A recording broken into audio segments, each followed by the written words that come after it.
Assalamualaikum warahmatullahi wabarakatuh.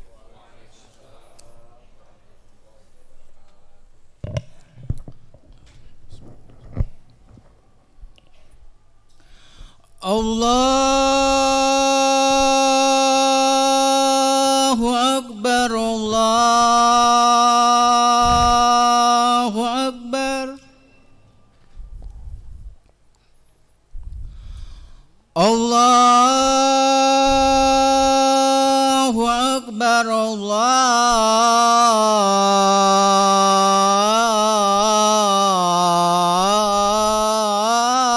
Akbar.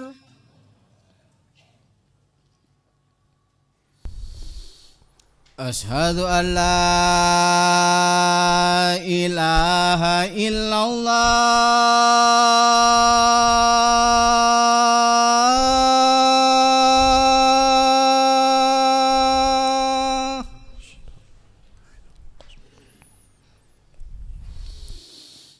Ashhadu an la ilaha illallah.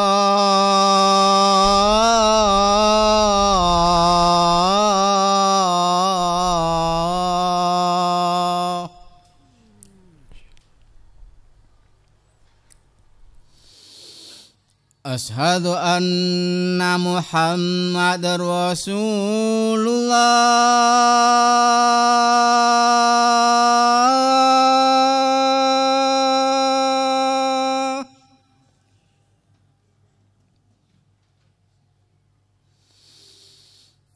Ashhadu anna Muhammadar Rasulullah.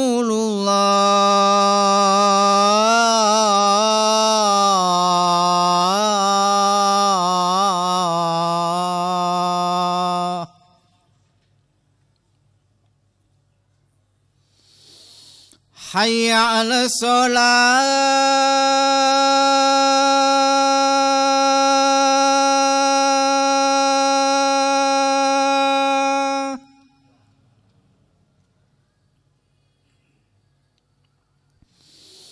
Hayya 'alas shalah.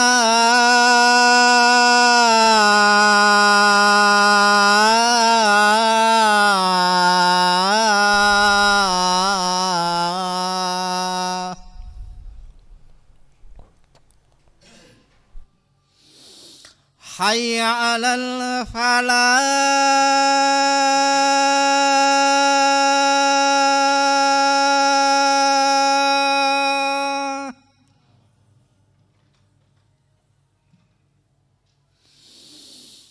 Hayya 'alal falah.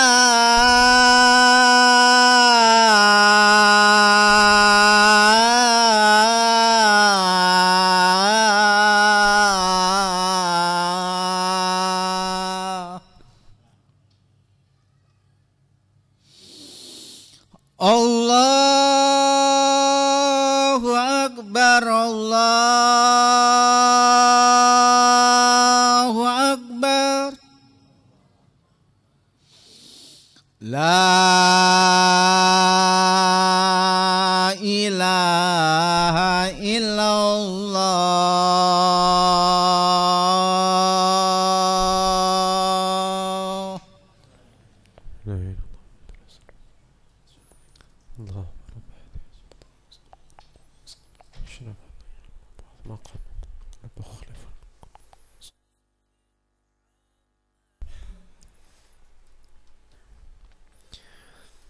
Innal hamdalillah nahmaduhu wa nasta'inuhu wa nastaghfiruh wa na'udzu billahi min shururi anfusina wa sayyiati a'malina man yahdihillahu fala mudilla lahu wa man yudlilhu fala hadiya lahu. Ashhadu an la ilaha illallah wahdahu la sharika lah wa ashhadu anna Muhammadan abduhu wa rasuluh. Allahumma salli wa sallim wa barik wa an'im ala nabiyyina Muhammadin wa ala alihi wa ashabihi wa ala sairi man ittaba'a hadiyahu wa manhajahu bi ihsanin ila yaumiddin. Ma'asyiral muslimin rahimakumullah. أوصي نفسي وإياكم بتقوى الله وطاعته حيث فاز المتقون فقد قال الله تعالى في كتابه العظيم بعد أعوذ بالله من الشيطان الرجيم بسم الله الرحمن الرحيم يا أيها الذين آمنوا اتقوا الله حق تقاته ولا تموتن إلا وأنتم مسلمون صدق الله العظيم وصدق رسوله النبي الكريم ونحن على ذلك من الشاهدين والشاكرين والحمد لله رب العالمين أما بعد. Hadirin sidang Jumat yang dimuliakan Allah Subhanahu wa taala. Pada bulan ini, di mana bulan ini merupakan salah satu dari bulan-bulan yang dimuliakan dalam Islam. Dan bulan ini juga ditetapkan oleh Amirul Mukminin Umar bin Khattab sebagai awal dari bulan Hijriah, yang itu juga menandakan sebagai bulan di mana baginda Nabi besar Nabi Muhammad sallallahu alaihi wasallam melaksanakan hijrah ke Madinah. Yang mana kita tahu bahwa hijrah Nabi sallallahu alaihi wasallam semasa beliau di Mekkah itu terjadi 2 kali. Yang pertama hijrah ke Habasyah, dan perintah itu bukanlah hal yang diwajibkan. Nabi hijrah disebabkan betapa berat siksaan, tekanan yang dilakukan oleh orang-orang kafir Quraisy, hingga beberapa para sahabat yang tidak lagi sanggup menahan ujian tersebut, tekanan tersebut, mereka dipersilahkan untuk hijrah ke Habasyah. Namun hijrah ke Madinah ini merupakan perintah dari Allah Subhanahu wa taala. Allah wajibkan kepada seluruh Nabi, sahabat dan pengikutnya untuk hijrah dari Mekah ke Madinah. Dan di bulan ini juga Allah Subhanahu wa taala karuniakan kepada kita bangsa Indonesia suatu momen yang luar biasa, yaitu adalah momen kemerdekaan.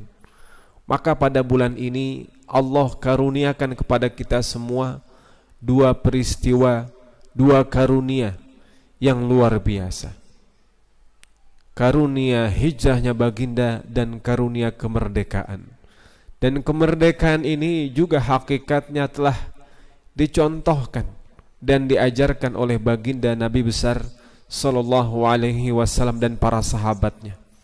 Bagaimana mereka memperjuangkan kemerdekaan mereka. Kemerdekaan dalam berakidah, kemerdekaan dalam beribadah, kemerdekaan mereka untuk menjalankan apa yang mereka yakini dari agama Islam dan terbebas dari berbagai macam tekanan, dari berbagai macam paksaan, siksaan dari manapun. Hadirin yang dimuliakan Allah Subhanahu wa taala, jika kita melihat di dalam Al-Qur'an, maka kita mendapati di salah satu ayat Allah Subhanahu wa taala berfirman, ba'da a'udzubillahi minasyaitonir rajim, bismillahirrahmanirrahim, Allahu waliyyul ladzina amanu yukhrijuhum minadh-dhulumati ilan nur walladzina kafaru awliya'uhumut taghut yukhrijunahum minan nur ila adh-dhulumat ulaika ashabun nari hum fiha khalidun. Yang kita bawahi dalam ayat, yang kita garis bawahi dari ayat ini adalah Allahu waliyyul ladzina amanu yukhrijuhum minadh-dhulumati ilan nur. Allah wali, Allah adalah zat yang memberikan kebebasan, kekuasaan kepada orang-orang beriman. Allahu waliyul ladzina amanu yukhrijuhum, Allah mengeluarkan mereka minadh-dhulumati ilan nur. Allah mengeluarkan orang-orang beriman tersebut dari kegelapan-kegelapan. Dalam ayat ini Allah menyebutkan kegelapan dalam bentuk jamak, Bukan satu kegelapan, namun kegelapan yang banyak. Allah mengeluarkan orang-orang beriman dari berbagai macam kegelapan. Minadz zulumat ilan nur, menuju cahaya. Namun ketika Allah menyebutkan cahaya, Allah menyebutkannya dalam bentuk tunggal. Itu berarti hidayah, kebenaran, cahaya hanya datang dari Allah Subhanahu wa taala. Dan Islam adalah agama yang Allah Subhanahu wa taala ridhai. Wa may yabtaghi ghairal islami dinan fala yuqbala minhu wa huwa fil akhirati minal khasirin. Barang siapa yang mencari agama selain daripada Islam, tidak akan diterima darinya, dan di akhirat ia pasti menjadi orang yang merugi. Maka Allah mengeluarkan orang-orang beriman dari kegelapan-kegelapan menuju cahaya. Kemerdekaan merupakan cara Allah Subhanahu wa taala mengeluarkan orang-orang beriman tersebut dari kegelapan penjajahan menuju terangnya cahaya kemerdekaan. Hadirin yang dimuliakan Allah, maka kita sebagai umat muslim, sebagai bangsa Indonesia yang patut mensyukuri dua karunia besar tersebut, ada beberapa hal yang patut kita ingat, yang patut kita kembali pelajari, yang patut kita perhatikan dan kita implementasikan dalam kehidupan ini. Maka haruslah sebagai seorang mukmin ia terlepas dari kegelapan-kegelapan yang lain setelah Allah memberikan kepadanya hidayah. Maka kegelapan atau zulumat yang pertama yang harus kita terbebas darinya adalah kegelapan jahiliyah. Kegelapan jahiliyah ini adalah kegelapan dari tidak mengenal Allah. Mereka yang tidak mengenal Allah, tidak mengenal keagungan Allah, kebesaran Allah, kemuliaan Allah, hakikatnya mereka masih berada dalam kegelapan.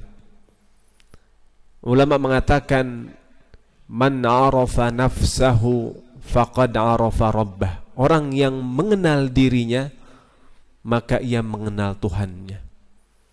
Seseorang yang mengetahui bahwa dirinya adalah zat, adalah makhluk yang lemah, maka ia saat itu meyakini dan mengetahui bahwa ia membutuhkan zat yang kuat, ialah Allah Subhanahu wa ta'ala.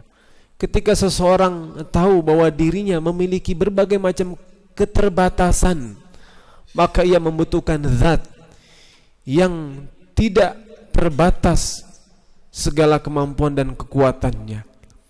Jika ia meyakini seorang yang sulit, seorang yang miskin dalam kehidupan ini, tidak memiliki apapun, maka seseorang itu mengetahui bahwa ia membutuhkan zat yang maha kaya, yang maha pemberi, Ar-Rahman Ar-Rahim, Dia Allah Subhanahu wa ta'ala. Mereka yang mengenal dirinya, maka ia mengenal Tuhannya, maka mereka inilah orang-orang yang terbebas dari zulumatul jahl, kegelapan jahiliyah. Dan kegelapan yang kedua adalah kegelapan ubudiyah. Kegelapan ubudiyah ini ketika seseorang mukmin mengaku mukmin, namun dalam peribadatan ternyata masih ada hal-hal, sesuatu yang lain selain Allah yang ia sembah, baik secara langsung ataupun tidak langsung. Baginda Nabi Ibrahim alaihi salam ketika setelah membangun Ka'bah, apa doa Nabi Ibrahim alaihi salam? Rabbi ij'al hadzal balada amina. Ya Allah, jadikanlah ini negeri yang aman. Maksud dari aman yang Nabi Ibrahim sampaikan di situ bukan sebatas aman dari kerusuhan, aman dari chaos, aman dari krisis ekonomi. Namun ternyata keamanan yang terpenting bagi satu negeri disebutkan pada ayat setelahnya. Wajnubni wa baniya an na'budal asnam. Dan jauhilah, selamatkanlah aku dan anak keturunanku dari menyembah berhala. Maka keamanan yang terpenting adalah keamanan dalam akidah. Maka seharusnya kita sebagai seorang mukmin, sebagai seorang yang mengatakan bahwa Allah Subhanahu wa ta'ala yang Maha Esa, maka harus terlepas dari kegelapan ubudiyah ini, kegelapan dalam menyembah. Ternyata masih menyembah zat selain Allah, masih banyak berhala-berhala yang ia sembah. Berhala saat ini tidak berbentuk batu ataupun bentuk-bentuk yang lainnya, kayu segala macam sebagaimana orang-orang jahiliyah dahulu sembah. Namun bisa jadi berhala tersebut berbentuk pujian-pujian yang kita harapkan, berbentuk jabatan-jabatan yang kita kejar, ambisi yang terlalu berlebihan, mengejar popularitas, mengejar ketenaran. Bisa jadi itu bentuk berhala yang saat ini masih menempel, masih seakan-akan kita menyembahnya, padahal kita mengaku sebagai seorang mukmin. Allah telah berikan kepada kita hidayah. Maka haruslah kita menyadari hal tersebut dan membebaskan diri kita dari bentuk peribadatan kepada selain Allah. Bukankah dalam sholat kita selalu mengulang iyyaka na'budu wa iyyaka nasta'in, hanya kepada Engkau. Dalam hal ini bukan kepadamu aku menyembah, namun hanya kepadamu aku menyembah. Ini berarti menunjukkan totalitas dalam beribadah untuk Allah Subhanahu wa ta'ala. Iyyaka na'budu, hanya kepadamu, bukan aku menyembahmu, namun hanya kepadamu. Berarti kita tidak menyembah kepada yang lain kecuali kepada Allah Subhanahu wa ta'ala. Dan yang ketiga adalah kegelapan madiyah. Seseorang harus terlepas dari kegelapan masa lalu. Seperti apapun masa lalu seorang hamba, dosa yang banyak yang pernah ia kerjakan, berbagai macam kesalahan yang dulu ia perbuat, seorang muslim, seorang mukmin harus terlepas dari masa lalu tersebut.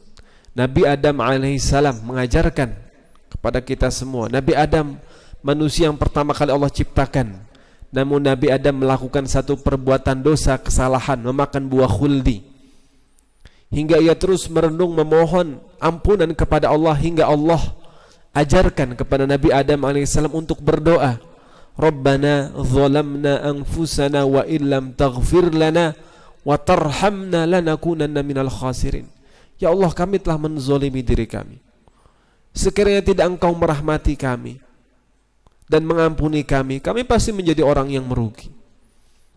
Maka dari masa lalu tersebut kita harus dapat move on, harus dapat terbebas dari masa lalu yang buruk. Abu Dzar Al-Ghifari mengajarkan ketika seseorang ingin terbebas dari masa lalu, dari dosa-dosa lalu yang ia lakukan, jika dosa tersebut ia lakukan sembunyi-sembunyi, maka beristighfar dan bertaubat juga ia lakukan secara sembunyi-sembunyi. Jika seseorang melakukan perbuatan secara terang-terangan, maka istighfar taubatnya juga ia lakukan secara terang-terangan. Seseorang yang dahulu diam-diam menggunakan meminum minuman keras, narkoba, tidak ada yang tahu, maka bertobat kepada Allah secara sembunyi-sembunyi, itu lebih baik. Namun ketika seseorang terang-terangan melakukan kekerasan, preman, maka ia harus mengumumkan taubatnya agar orang-orang merasa tenang dan tentram bahwa fulan telah bertobat kepada Allah Subhanahu wa ta'ala. Kemudian selanjutnya adalah kegelapan dari hawa nafsu yang selalu mengajak kepada yang buruk, atau dikenal dengan an-nafsul ammaratum bisu. Seseorang harus terlepas dari hawa nafsu yang selalu mengajak kepada yang buruk. Allah tegaskan bahwa memang hawa nafsu ini akan selalu mengajak kepada yang buruk. Jika seseorang mukmin menahan hawa nafsu tersebut, berusaha melawannya, meskipun tidak dipungkiri tidak ada satupun dari manusia yang terbebas, karena manusia bukan malaikat. Namun ketika ia telah berusaha namun masih terjatuh dalam kesalahan dan dosa, maka orang tersebut akan menyesali perbuatannya. Dan itu tingkatan nafsu yang lebih tinggi, dikenal dengan nafsu al-lawwamah, jiwa hati yang selalu menyesali perbuatan buruk. Jika selalu menyesali perbuatan buruk, maka akan meningkat jiwa tersebut menjadi nafsul mutmainnah. Ya ayyatuhan nafsul mutmainnah, menjadi jiwa hati yang tenang. Tak lagi ia dapat diganggu oleh hawa nafsu dan syahwat, karena hati tersebut telah berada dalam ketenangan. Maka seorang mukmin harus terbebas dari nafsu ammaratun bisu, nafsu yang selalu mengajak kepada perbuatan buruk, perbuatan keji, perbuatan mungkar, dengan cara menjalankan ketaatan kepada Allah. Dan sekiranya terjatuh, maka menyesalinya dan bertaubat dari perbuatan tersebut, agar mudah-mudahan kelak ia dapat menggapai nafsul mutmainnah, jiwa yang tenang. Hadirin yang dimuliakan Allah, yang terakhir adalah sebagai umat Islam dan bangsa Indonesia, kita harus terlepas dari kegelapan provokasi, terbebas dari kegelapan adu domba, di mana zaman ini zaman kemajuan era digital yang luar biasa. Mudah sekali seseorang terprovokasi hanya lewat beberapa postingan saja. Hal ini disebabkan karena kurangnya seseorang tersebut dalam mengedukasi diri dalam media sosial. Kita harus mampu berusaha mengecek, memeriksa informasi yang kita dapatkan. Tidak hanya sekedar membaca kemudian langsung terprovokasi, langsung menyebarluaskan. Karena hakikatnya nanti ketika terjadi satu kesalahan, maka siapa yang akan terjerat dalam kesulitan tersebut? Maka mereka yang terprovokasi. Namun orang-orang yang membuat informasi salah tersebut, yang membuat informasi yang salah tersebut dalam rangka mengadu domba, mereka tidak akan tersentuh, mereka tidak akan peduli, karena memang tujuan mereka adalah memprovokasi sesama umat muslimin atau sesama bangsa Indonesia. Kita harus terbebas dari hal ini, lebih peka, lebih peka dan lebih dewasa dalam menggunakan media sosial, tidak mudah untuk terprovokasi. Hadirin yang dimuliakan Allah Subhanahu wa taala, jika hal ini kita lakukan, jika kita hal ini kita upayakan, insya Allah bangsa Indonesia menjadi bangsa yang lebih maju, bangsa yang lebih berprestasi. Tidak hanya berprestasi dan maju, namun memiliki prestasi yang benar dan baik. Di samping kita ingin berusaha terbebas dari pandemi ini, kita juga ingin terbebas dari berbagai macam kegelapan, dari berbagai macam kesulitan, agar umat Islam dan bangsa Indonesia menjadi umat yang maju dan umat yang dimuliakan Allah Subhanahu wa taala, sebagaimana yang kita harapkan. Baldatun thayyibatun wa rabbun ghafur, negeri yang aman, negeri yang subur, negeri yang indah, negeri yang sejahtera, dan Allah Subhanahu wa taala mengampuni dan merahmati rakyatnya, insyaallah. Amin ya rabbal alamin. Mungkin ini yang dapat saya sampaikan. Aqulu qawli hadza wa astaghfirullah li wa lakum wa lisairil muslimina wal muslimat fastaghfiruhu innahu huwal ghafurur rahim. Allahumma salli ala sayyidina Muhammad wa ala ali sayyidina Muhammad.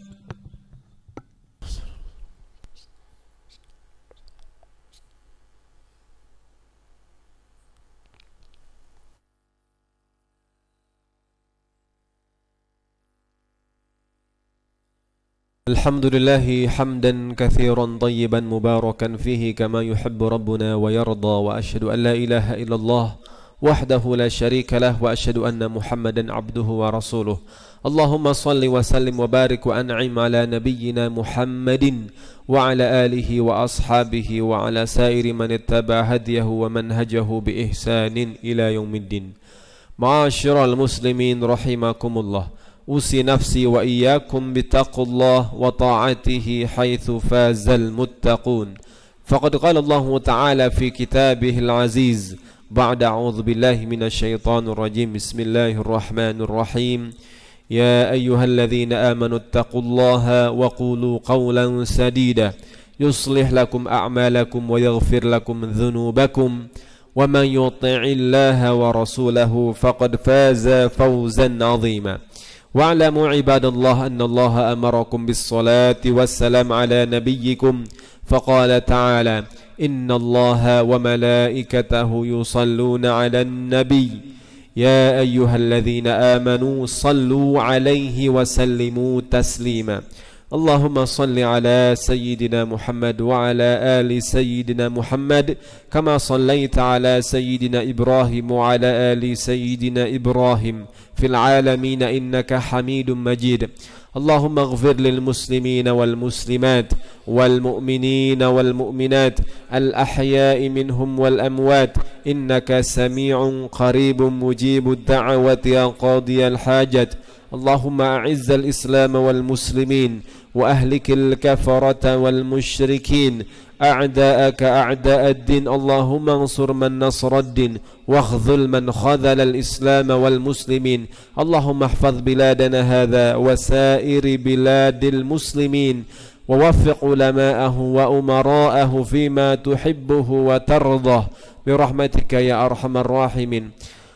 اللهم انصر إخواننا المسلمين في كل مكان. اللهم انصر المجاهدين في سبيلك من مشارق الأرض ومغاربها برحمتك يا أرحم الراحمين. وصل اللهم على سيدنا محمد وعلى آله وصحبه وسلم. عباد الله إن الله يأمر بالعدل والإحسان وإيتاء ذي القربى وينهى عن الفحشاء والمنكر والبغي يعظكم لعلكم تذكرون. فاذكروا الله العظيم يذكركم واشكروه على نعمه يزدكم واسألوه من فضله يعطكم ولذكر الله أكبر. أقم الصلاة.